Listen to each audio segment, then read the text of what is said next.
Je m'appelle Chloé et je suis avec mes camarades Violette et Anaïta. Nous sommes en CM2C. Bonjour, nous voulions vous parler de notre passion pour la couture. Bonjour, nous avons fait venir 2 invités surprises. Bonjour. Je pose quelques questions à Violette et Anaïta et vous pourrez vous présenter. Bonjour, je m'appelle Anaïta et je suis en CM2C.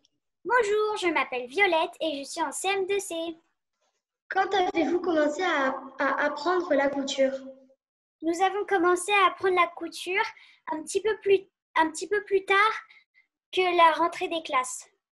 D'où vous vient ce hobby? Ma mère a commencé un petit peu avant moi et comme ça m'intéressait, j'ai décidé de commencer à coudre comme elle. Moi, ma mère m'a demandé si je voulais faire de la couture pour voir si c'était sympa. Puis, j'ai essayé et j'ai trouvé ça super sympa. Qu'est-ce que vous apprenez exactement pendant les cours de couture? Au début, nous avons appris à faire de la couture à la main, puis après, on a appris à utiliser la machine à coudre. Et c'est devenu beaucoup plus simple à faire grâce à notre super cours de couture. Est-ce que c'est facile ou difficile de faire de la couture? Pourquoi? Au départ, c'est pas facile, mais au fur et à mesure que nous entraînons et que nous habituons à la machine, en fait, ça devient de plus en plus facile parce que tu es plus habitué. Qu'est-ce qui vous plaît exactement dans la couture? Moi, j'aime coudre des choses car je peux les utiliser après et ça coûte moins d'argent de les faire que de les acheter. Et aussi, j'aime bien la couture parce que quand tu sais pas quoi faire, si tu as une machine à coudre, tu peux faire des choses et ça fait passer le temps. Moi, j'aime la couture parce que ça fait passer le temps et tu peux faire des collections avec ce que tu fais. Et comme Anaïta, ça coûte moins d'argent que tu les fasses, que tu les achètes. Qu'est-ce que vous avez déjà confectionné ou fabriqué en couture? Moi, à mon cours de couture, j'ai cousu une trousse, un scrunchies et un pin en forme de fleur. Et chez moi, j'ai cousu une autre trousse, une petite poche pour garder les Oyster cards, au moins 7 autres scrunchies et un panier dans lequel je garde mes scrunchies. Et j'ai aussi commencé un masque, mais c'est ma mère qui a terminé. Et j'ai aussi fait du point de croix. Sauf que je ne l'ai pas terminé parce qu'il y avait un nœud et j'avais plus de fil et du coup c'était un peu n'importe quoi. Moi, j'ai fabriqué des scrunchies, un pin, un papillon, un pingouin et j'ai fait un peu de point de croix, mais ça c'est à la main et une petite trousse. Et plus tard, vous aimeriez faire quoi avec la couture? Plus tard, moi j'aimerais faire des pyjamas, des robes, bref, des vêtements et peut-être des vêtements de poupée aussi et des couvre-coussins comme maman. Plus tard, moi j'aimerais faire des pyjamas, des habits, des trousses, des robes aussi et des paniers. Chloé? Avez-vous fait des masques de protection contre le coronavirus en couture? Moi j'en ai pas fait parce que j'ai pas eu le temps et pourtant j'aimerais bien en faire. Moi, j'ai commencé un masque comme j'ai dit tout à l'heure, mais je ne l'ai pas terminé parce que c'était un peu compliqué. Et voilà. Nous allons justement faire la connaissance de Séverine qui anime un club de couture en dehors de l'école. Bonjour, merci beaucoup d'être venu participer à notre émission. Pouvez-vous vous présenter? Donc, je m'appelle Séverine, voilà, et j'anime des ateliers de couture depuis 2-3 ans sur Londres, sous le nom de l'atelier NW3. Quel est votre métier?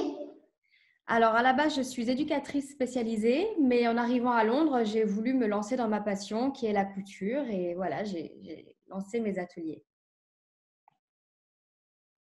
Depuis quand donnez-vous des cours? Ça va faire maintenant bientôt 3 ans. J'ai commencé chez Petit Pan à Hampstead et puis ensuite la boutique a fermé et j'ai continué à mon domicile et à la Burghouse à Hampstead. Pouvez-vous nous expliquer comment faire les masques de protection? Alors, au niveau des masques, déjà, ce que je tiens à dire par rapport aux masques que l'on fabrique soi-même à la maison, c'est que ce ne sont pas des dispositifs médicaux, ce sont des masques qui permettent de renforcer les fameux gestes barrières d'hygiène qu'on connaît, comme par exemple se laver les mains régulièrement. Ces masques qui vont éviter la projection de nos postillons et de nos microbes sur les autres et ils vont éviter aussi qu'on reçoive ceux des autres. Ça va éviter aussi qu'on se mette les doigts dans la bouche ou dans le nez quand on est à l'extérieur et qu'on est entouré d'autres personnes. Comment faire ces masques? Donc, il va y avoir un petit tutoriel juste après.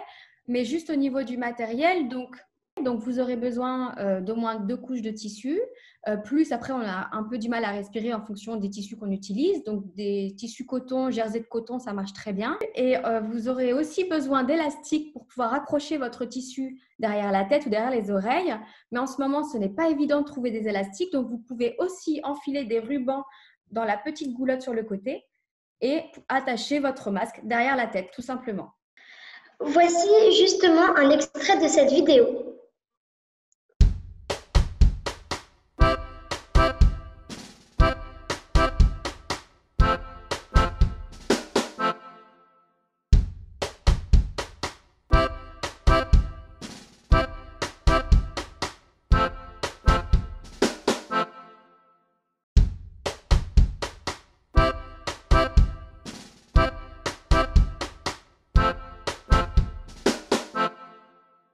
Vous avez vu un extrait de cette vidéo et maintenant voici le lien pour la voir en entier. Merci beaucoup Séverine. Avec plaisir. Si des enfants veulent prendre des cours de couture, que faut-il faire? Alors, il y a toutes les informations sur mon site web, donc l'atelier nw3.com. Et on peut aussi me suivre sur Instagram sur l'atelier NW3. Voilà. Merci beaucoup d'avoir participé à notre émission. Avec grand plaisir, les filles. Et pour finir, nous accueillons la maman d'Anaïta. Bonjour. Bonjour. Anaïta nous a dit que vous faisiez de la couture. Avez-vous déjà fait des masques? Alors, en effet, j'ai commencé à coudre il y a un petit peu moins d'1 an. Et puis, suite au cours que Anaïta a pris avec Séverine, qu'on vient d'entendre, j'ai pu regarder son petit tutoriel de couture pour faire les masques. Et j'ai fait des masques grâce à ça. Les explications étaient très claires. Et je peux même vous montrer le résultat final. Voilà, j'ai fait des masques pour Anaïta et sa petite sœur Anouk.